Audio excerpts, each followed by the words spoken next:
Money is good. Money is amazing. It's a beautiful thing to have money. But guess what? My mom told me when I was growing up, she said, as much as beautiful as money is, as much as good as money can separate two people. Money can separate husband and wife. Money can separate friends, good friends. Money can separate brother and sister, or brother and brother. Money can separate mother and a child. Money can separate a father and a child. Money can separate two business partners who are doing so well together. In fact, money can, let me use the word, money can destroy a beautiful relationship that you have built in years for yourselves. Yes, because even the Bible that we read, it said the love of money is the root of all evil. But let's not go there. This is why you have to be very, very sensitive, very, very vigilant, especially as Christians, as believers. Money can separate a master and his servant. And of course, money can also separate a servant from his master. Yes. So which is why you have to be very, very sensitive. My mom told me, never allow money to control you. Never allow money to cloud your judgment. Most of the times, you separate that beautiful relationship, not knowing that you are the one separating it because of your eyes for money. Yes, that is it. Now, coming to the Christian body, we have to be very, very sensitive, very, very vigilant, very, very, very, very cautious about money. When the issue of money comes in between two parties or two friends, two business partners, husband and wife, brother and sister, sister and brother, mother and child, father and child, the only place it ends is separation.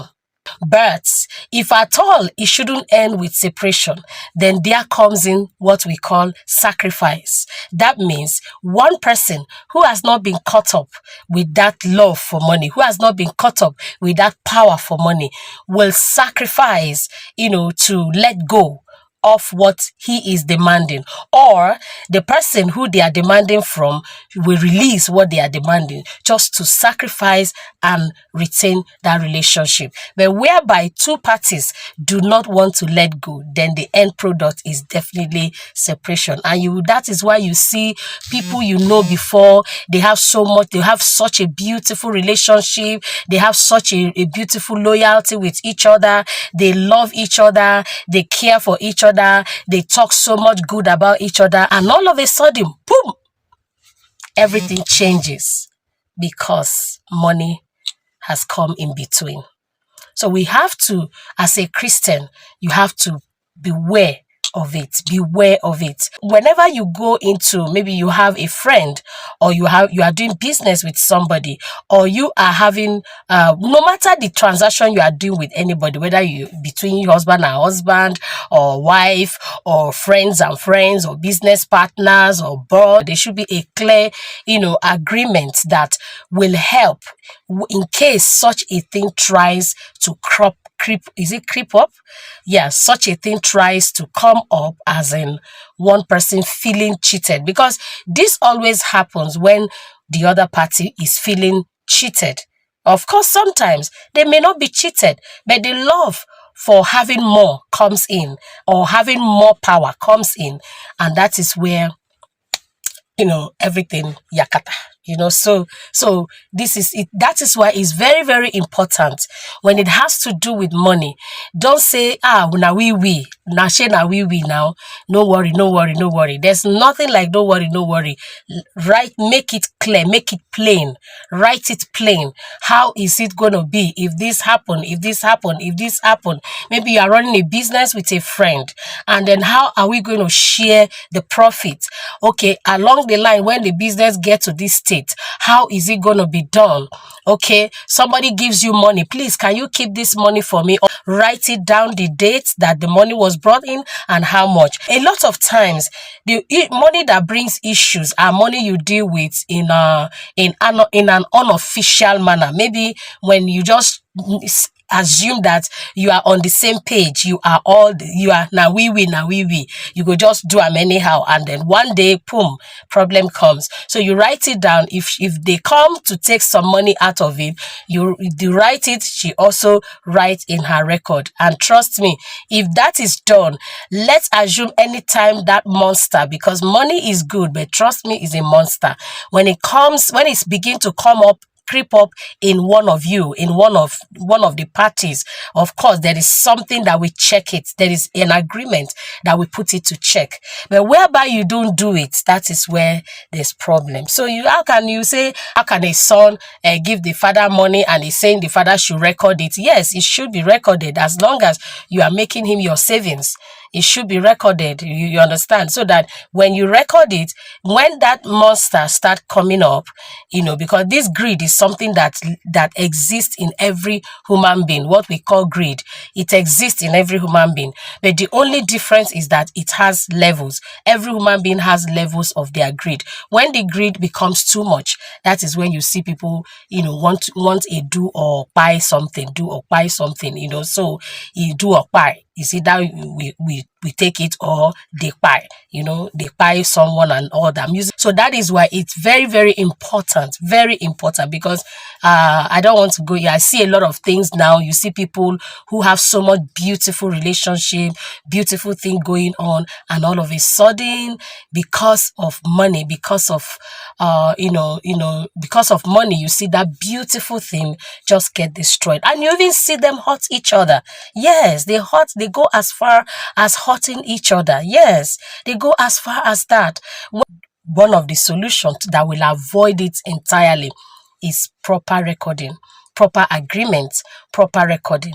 Whoever, even if my son comes today and say, "Mommy, I want to give you this 100,000 to hold for me. I'm going to get exercise book." I will get exercise book and write it down. Write the date he gave me that money. And if he comes back and say, "Mommy, please, can you find me 10,000 from that money?" I'm going to write it minus 10,000 on so dates. Okay, so when you do things like that, if there's anything that comes up, probably the person may have forgotten, or probably the person may have forgotten that he has even eaten part of the money he gave you. He will be counting that he still have 100,000 with you, and now come back to ask for his 100,000. And you say you have taken 20,000. No, I've not. And before you know it, problem sets in. So money is a very beautiful thing. Money is good, but money can also be a monster.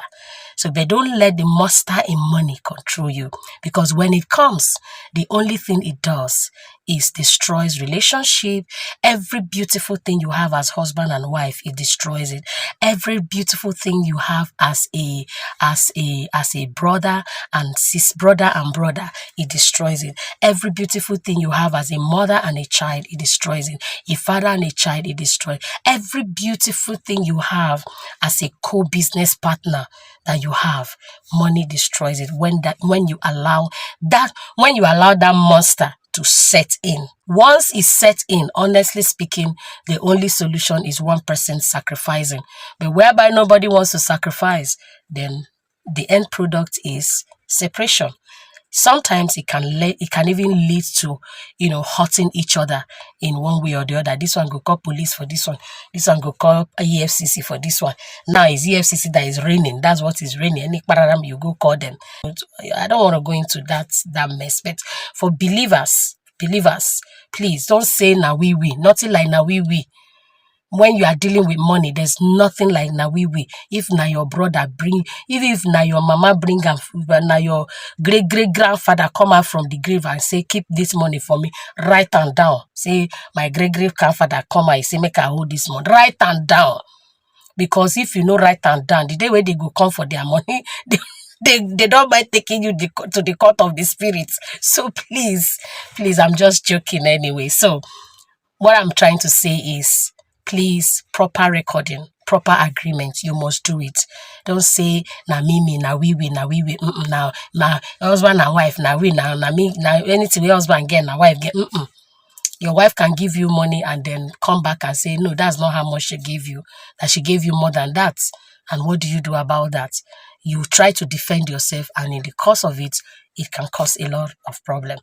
I'm encouraging you, Don't allow the monster in money take control. As believers, don't allow it at all, no matter what. So you can, someone will say, oh, if somebody is owing me, so I should not ask for the money. No, you have the right to ask for your money. You have that right. But please, from the beginning, let the record be set straight so that it won't get to that point where you as believers, you are not dragging for money, you are not dragging, or husband and wife, you are dragging, friends and friends, you are dragging, business partners, you are dragging, and father and mother, or mother and child, you are dragging. Oh no, don't let it come to that point. To avoid it, take record of every financial transaction that you make with anybody, whoever it is, make a financial transaction, take a record of it. And if there's any business you are doing together, let the agreement be spelled out and agreed together. And if there's any changes, do it together. That is how to defeat the monster in money and maintain your beautiful relationship. God bless you. Thank you.